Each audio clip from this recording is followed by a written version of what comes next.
Welcome back to the Deep Dive. Today, we're really getting into one of Australia's most perplexing and honestly heartbreaking cold cases. The disappearance of William Tyrrell. Exactly. 3 years old, vanished back in 2014. We've gone through a lot of material reports, court documents, timelines. A huge amount. And our mission here really is to unpack it all. Not just the facts, but how the whole focus of this massive investigation shifted so dramatically over almost a decade. That shift is really, well, it's everything in this case, isn't it? For 7 years, the entire country pretty much thought this was about an abduction. A stranger abduction, yeah, the classic nightmare scenario. Like an opportunistic kidnapper. And then suddenly, in 2021, everything flips. A complete pivot. Authorities basically said, okay, we're not really looking at abduction anymore. The focus shifted inwards towards the possibility of an accident, a concealed accident. So we need to trace that. How did they get from point A, the stranger theory, to point B, this awful possibility closer to home? What changed? Was it new evidence or something else? Or sometimes, as we'll see, maybe missteps in the investigation itself. It's complicated. Okay, let's start at the beginning. The day he vanished, September 12th, 2014. William Tyrrell, born June 2011, so he was just 3. And that image, everyone knows it, the Spider-Man costume. That bright red and blue suit. Apparently, the photo was taken just minutes before he disappeared. It's haunting. It really is. It makes it so specific, so real, but the context is important too. Right. He wasn't at his usual home. No. His older sister, she was 5, and his foster parents had driven up from Sydney the day before. A 4-hour drive. Yeah, up to Kendall, New South Wales. They were visiting the foster grandmother. And Kendall is, well, it's not a big city. It's semi-rural, south of Port Macquarie. Exactly. About 35 kilometers south, quiet area. And the house itself on Benaroon Drive, its location is crucial. Tell us about that, Benaroon Drive. Well, it's a quiet street, and the grandmother's house backs onto, or rather, sits across a road from the Kendall State Forest. So you've got dense bushland literally right there. Yeah, right across the road. Rugged terrain.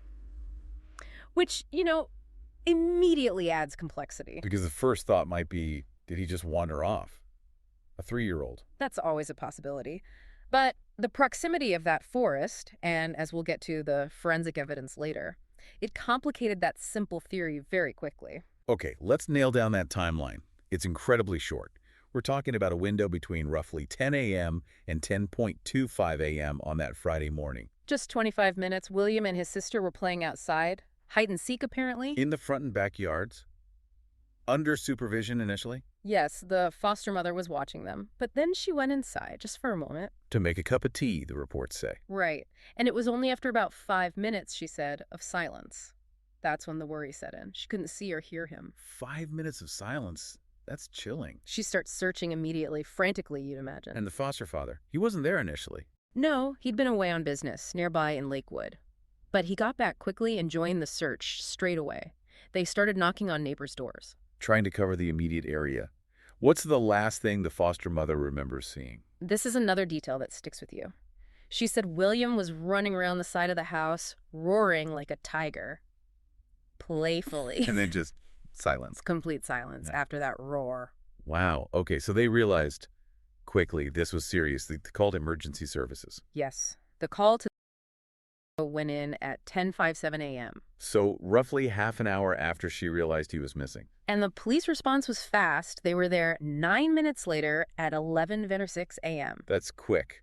Shows how seriously it was taken from the outset. It wasn't just a let's wait and see situation. No, absolutely not. Which leads straight into the immediate response, the scale of it. Because when a child disappears like that, especially a young child, the resources deployed are just immense, aren't they? Oh, huge. The initial search was massive. You're talking hundreds of people. Police, obviously. Local police, yes, but also the SES, State Emergency Service, the RFS, the Rural Fire Service guys who know that bushland, and just community volunteers, hundreds of them, searching day and night. All pouring into this small community. Exactly. And it wasn't just people on foot. They brought in specialist resources. Like what? Police on motorbikes to cover the rougher terrain in the forest.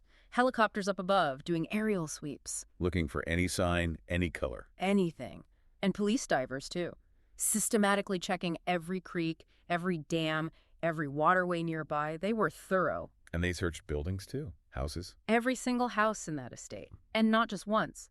The reports say they searched them several times in those first critical days. So point is, this wasn't a superficial search. If he'd simply wandered a short distance or fallen nearby. The likelihood is they would have found him. The sheer number of trained searchers, the resources, it suggests he wasn't just lost in the immediate vicinity. Which brings us to a really key piece of early evidence, doesn't it? The detection dogs. Yes. This was critical in shaping the early investigation. What did the dogs find?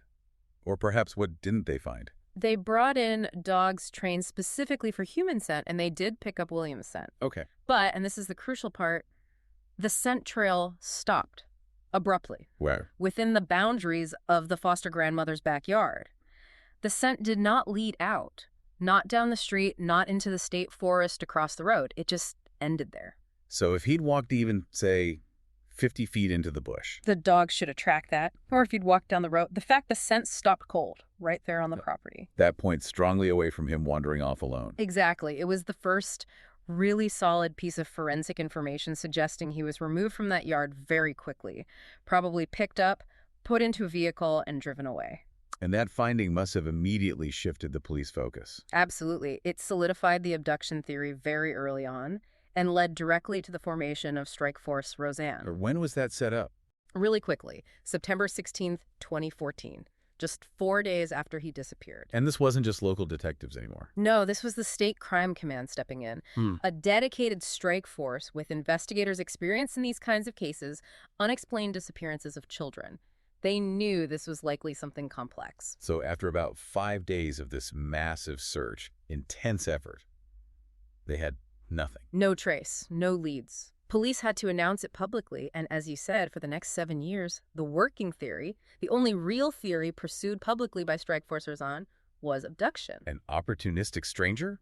Someone who saw a chance and took it. And that theory wasn't just based on the dogs. It was fueled by those suspicious sightings on Benaroon Drive that morning. Right, the cars. Let's get into that. Section 3, the abduction theory years. This dominated everything for so long. What were these vehicles? Locals reported seeing vehicles that just didn't belong there. Benaroon Drive, remember, it's a quiet, dead-end kind of street, not a thoroughfare. So strangers stand out.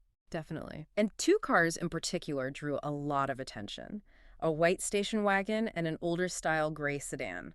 Where were they seen? Parked, apparently, between driveways, just sitting there. And witnesses noted the driver's side windows were down. Suggesting someone was inside, maybe watching, waiting? That was the suspicion. Police themselves said there was no logical reason for those specific cars, unknown to locals, to be parked right there that morning. And the foster mother saw them too. Yes, she noticed them. And crucially, after William vanished, these cars were never seen in the area again. It does sound suspicious. Were there other sightings too? Yes, adding to the feeling the area was being maybe scouted.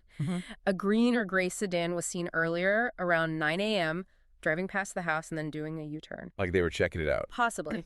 And then, right around the time William disappeared, about 10:30 a.m., a 4WD, a four-wheel drive vehicle, was seen driving out of Benaroon Drive, and witnesses said it was speeding.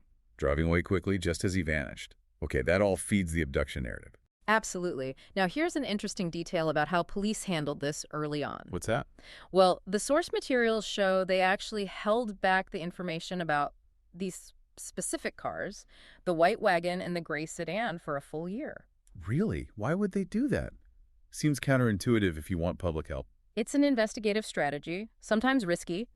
The idea is you withhold key details to see if the perpetrator, or maybe witnesses who know something, will reveal information unprompted. Or maybe they slip up. Yeah. Mention details only the police or the offender would know. Exactly. Or maybe they try to create an alibi related to those cars once the description is released, potentially incriminating themselves.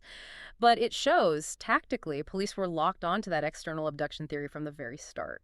Given the nature of it, a young child taken, did they immediately look at known offenders in the area, that pedophile connection? That was an immediate line of inquiry, yes. Standard procedure in these cases, sadly. They investigated whether it could be linked to an organized pedophile ring. They later concluded it probably wasn't an organized ring. More likely a lone opportunistic offender if it was abduction. But the context is still pretty grim. Some media reports at the time mentioned there were what, about 20 registered sex offenders living in the general Kendall area? That figure was reported, yes. It highlights the background fear investigators were working against, and this focus did lead them to specific persons of interest, or PIs. Who were they? Two men, specifically. Both were convicted child sex offenders. They knew each other, were friends apparently, and they were members of an organization called JP. IP. Grandparents. As parents, again, it's a support group. Okay. And what linked these two men to the Tyrrell case specifically? Their vehicles. Descriptions of their cars matched the descriptions of that suspicious gray sedan and the white station wagon seen on Venerin Drive. That's a strong Well, coincidence. very strong coincidence. And when police questioned them, their stories didn't quite line up. Their alibis were conflicting. How so? Well, one of them, a man with a very long criminal record, reportedly around 90 convictions, he claimed he was out in the bush that morning collecting scrap metal. Got it. But his own family told police something different. They said he was actually visiting the other POI, his friend, that day, and that he came home later that afternoon drunk. So completely different stories for the crucial time period. Mm. Did they admit knowing each other? No. Despite evidence they were friends and the matching car descriptions and these conflicting alibis, both men denied being friends and denied any involvement whatsoever in William's disappearance. It shows the frustration, right? You can have strong circumstantial links, suspicious behavior, but without direct evidence. Without a body, without a witness, without a confession, it often hits a wall. And these men remain persons of interest, but no charges were laid related to William. Now, the search for suspects also led down another path, one that ended up being incredibly damaging for the police investigation itself. Ah, yes. You're talking about the washing machine repairman. Exactly. A man who had done some work at the foster grandmother's house before William disappeared. This became a major public focus. He was thrust into the spotlight largely because he had faced unrelated historical child sex charges in Victoria, dating way back to the 1980s. Which had nothing to do with William Tyrrell, but it put him on the radar. It put him squarely in the sights of the investigation, particularly the lead detective at the time, Gary Jubilin. This man even felt compelled to post a video online in 2015 publicly denying any involvement. And eventually the police confirmed he wasn't involved, right? He had an alibi. Yes, they confirmed he was somewhere else entirely on the day William vanished. He was cleared of any involvement in the disappearance, and importantly, all those historical charges against him were either dropped or dismissed later on. But the story doesn't end there. The way he was pursued had serious consequences. Catastrophic consequences, really. He sued the New South Wales police force. On what grounds? Misfeasance in public office, abuse of process, and malicious prosecution. These are serious allegations against the police conduct. And he won, didn't he? He did. In December 2022, the Supreme Court awarded him a huge sum, $1.48 million, plus interest. Wow.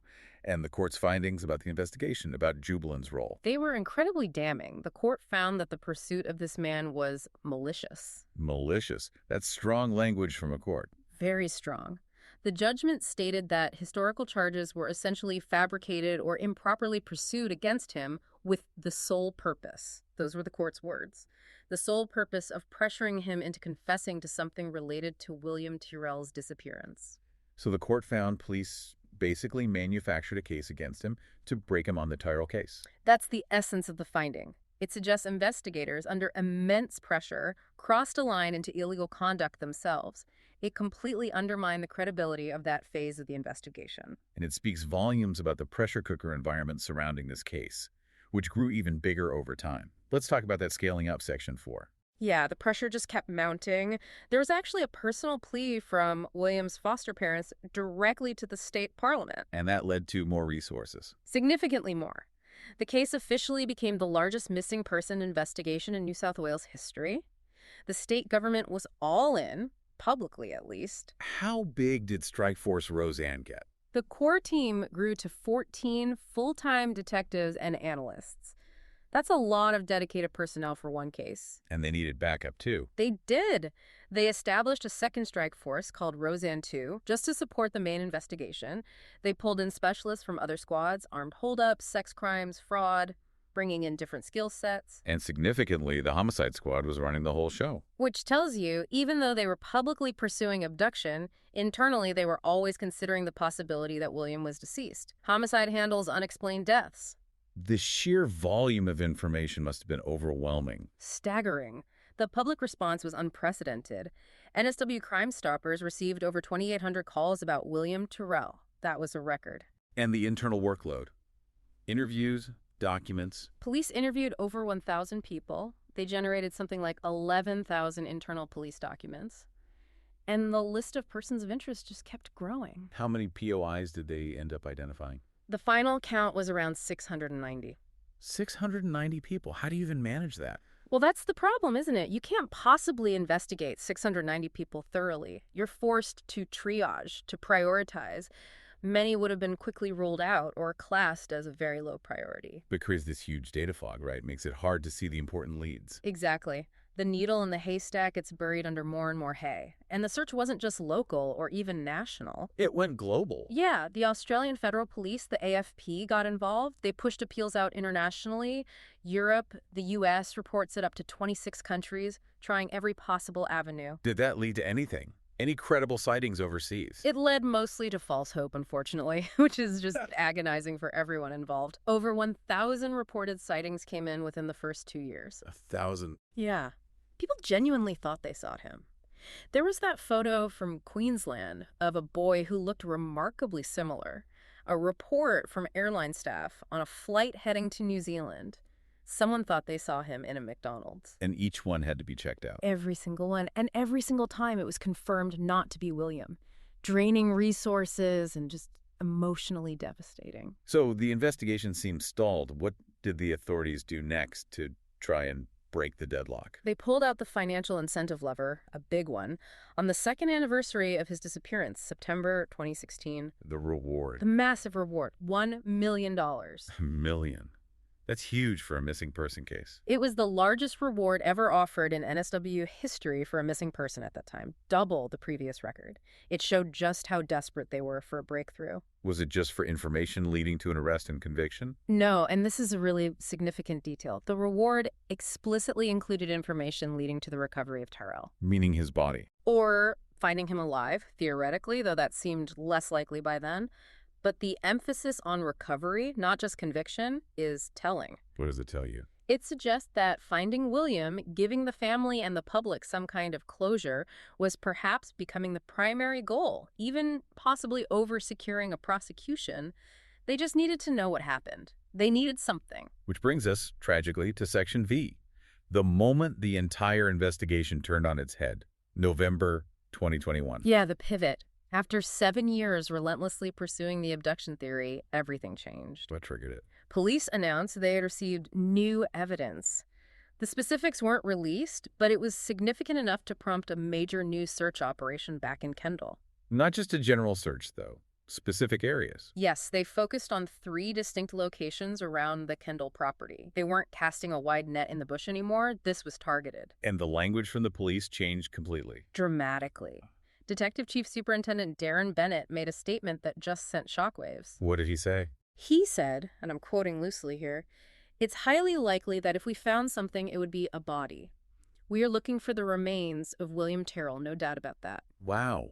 So publicly stating the operational assumption was now that William was dead and his remains were likely near the property. It was a complete reversal. A public acknowledgement that the abduction theory, the focus of 7 years of work and millions of dollars, was likely wrong. And who did this new evidence point towards? Well, almost immediately after that announcement, major media outlets started reporting, citing police sources, that the focus of the investigation had shifted. To who? To William's foster mother and also his foster grandmother, who had passed away by this time. They were now considered persons of interest in his disappearance. So the focus shifted from an external stranger to the immediate family environment. Exactly. And a new theory emerged, guiding this new phase of the investigation. The possibility that William's death was accidental. Specifically, police started investigating the theory that he might have fallen from a balcony on the foster grandmother's property. An accident. And then, what? A cover-up. That became the working hypothesis, an accidental death, followed by panicked actions to conceal what had happened. This required a whole new forensic approach, examining the house, the garden, the soil, looking for trace evidence years later. It still begs the question, what was this new evidence? It must have been compelling to overturn 7 years in investigation. We still don't know exactly what it was. Yeah. Police have kept that very close to their chest. That silence, of course, just fueled intense speculation and put the foster parents under immense public scrutiny. Around this time, there was also some strange testimony at the ongoing inquest, wasn't there? Yes, adding another layer, though its significance is unclear. A woman, given the pseudonym Tanya, testified in 2021. What did she... She claimed that two young boys she used to babysit told her something disturbing. They said they saw a local man burying a suitcase. A suitcase. Yes. And according to Tanya, the boys claimed this man threatened them and told them the suitcase contained William Tyrrell's body. That's quite a claim. Was it ever verified? Like so many leads in this case, it seems to have remained unverified publicly. But the fact it was presented at the inquest shows investigators were exploring scenarios very different from the original abduction theory. Local secrets, perhaps. And this new focus on the foster mother soon led to actual legal action against her. It did. In April 2022, she was charged with a specific offense, giving false or misleading information to the NSW Crime Commission during one of their hearings about the case. What happened with that charge? She pleaded not guilty, and she was actually found not guilty of that specific charge in November 2022. Okay, but that wasn't the end of it. No. The police investigation continued its focus, and in June 2023, detectives took a much more serious step. Which was? They formally recommended to the Director of Public Prosecutions that the foster mother be charged with two very serious offenses relating to William's death. What were the recommended charges? Perverting the course of justice and interfering with a corpse. Okay, let's break those down. Interfering with a corpse. That implies handling his body after death. Yes, it alleges improper interference with human remains, moving, concealing, disposing of them. And perverting the course of justice. That alleges actions taken specifically to mislead investigators or obstruct the investigation. Lying, concealing evidence, creating a false narrative. So these recommended charges perfectly encapsulate the police's final theory. Accidental death, followed by concealment and a cover-up attempt. Precisely. It's the legal formulation of that hypothesis. Though it's crucial to state these were recommendations. Charges haven't formally been laid by the DPP as of the latest reports we have. This whole situation highlights legal complexities that were actually baked into this case from the very beginning, even before the 2021 pivot. You mean his foster care status? Exactly. Section 6. For a long time, the public didn't even know William was in foster care. That's right. It was suppressed legally. Standard practice, really, under laws designed to protect the privacy of children in the care system. It prevents their biological parents from being identified, prevents certain details becoming public. But in a case like this, that suppression created a real dilemma, didn't it? A huge one. It sparked a major public debate. What's more important? Protecting a child's privacy according to the law, or using every possible tool, including public appeals from biological family, to find a missing child? Because the biological parents couldn't speak out initially. No, they were gagged by the law. They couldn't make those desperate public pleas that you often see in missing persons cases. This ended up in court, didn't it? It did. It went all the way to the NSW Supreme Court of Appeal. And in August 2017, the court made a really significant ruling. What did they decide? They ruled that the fact William was in foster care and disappeared while technically in the care of the state was a matter of legitimate public interest. So the public interest outweighed the privacy concerns in this specific tragic instance. That was the court's finding. It finally allowed that information to be reported, but it took nearly 3 years after his disappearance for that to happen. 3 years where that information wasn't public. Was there criticism about the delay? Yes, significant criticism. Bruce Morcom, for instance, the father of Daniel Morcom, another high-profile abduction victim, he spoke out very strongly. What was his argument? He argued that preventing the biological parents from speaking publicly in those critical first days and weeks might have seriously hampered the investigation. That early period is crucial for leads, for public memory. It's a valid point. Someone might have seen something, remembered something, triggered by an appeal from a biological parent that wasn't triggered otherwise. Potentially. The NSW government defended its position, saying their priority under the law was the child's welfare and protecting the integrity of the police investigation. But you can't deny that time and potentially leads were lost due to that legal restriction. It's another layer of complexity in an already incredibly complex case. Absolutely. So if we trace the whole arc, you start with the immediate search, the dogs pointing to removal. Then 7 years dominated by the external abduction theory. Marked by things like the wrongful pursuit of the repairman, that massive payout. Right. Then the sheer data overload, 690 POIs, the global search, the $1 million reward emphasizing recovery. And finally, that dramatic pivot in 2021. The shift to looking for remains, the focus on the foster mother, the accidental death theory. It's been a roller coaster. So where does that leave the case now, based on the information up to mid-2023? Officially, still unsolved. Despite that huge shift in focus, the new searches, the forensic work, police haven't announced finding definitive proof of what happened. It's quite extraordinary, isn't it? After all this time, all the resources, the competing theories, they still can't say for certain. They've gone from assuming he might be alive back in 2015. Right. Investigators were quite confident publicly back then. To Detective Bennett in 2021 saying, unequivocally, we are looking for remains. Yet they still seem to lack that final piece of forensic evidence. No body has been found. No definitive confession. It's been a saga of contradictions, massive public expense, and, frankly, some significant embarrassments for the NSW police, like that malicious prosecution verdict. That $1.48 million payout isn't just about money. It's about public trust, about investigative methods under pressure. It really highlights the dangers when a high-profile case creates that kind of intense scrutiny. And that's maybe the key takeaway here for you listening. The William Tyrrell case isn't just a tragic story about a missing boy. No, it's a case study. A study in how major investigations operate under immense pressure, how legal frameworks interact with investigative needs, how theories evolve, and sometimes how things go wrong. The shift itself from stranger abduction to potential domestic accident and concealment, it forces us to question how initial assumptions are formed in these cases. Was the early abduction theory too heavily influenced by the dog scent evidence? Or by just the sheer horror of thinking anything else could be possible? And you see how systems can impact things.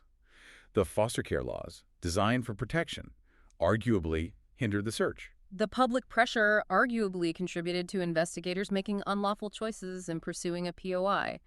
The moving parts here are incredible. And that $1 million reward, still technically active, isn't it? Still including the recovery of William. Yes.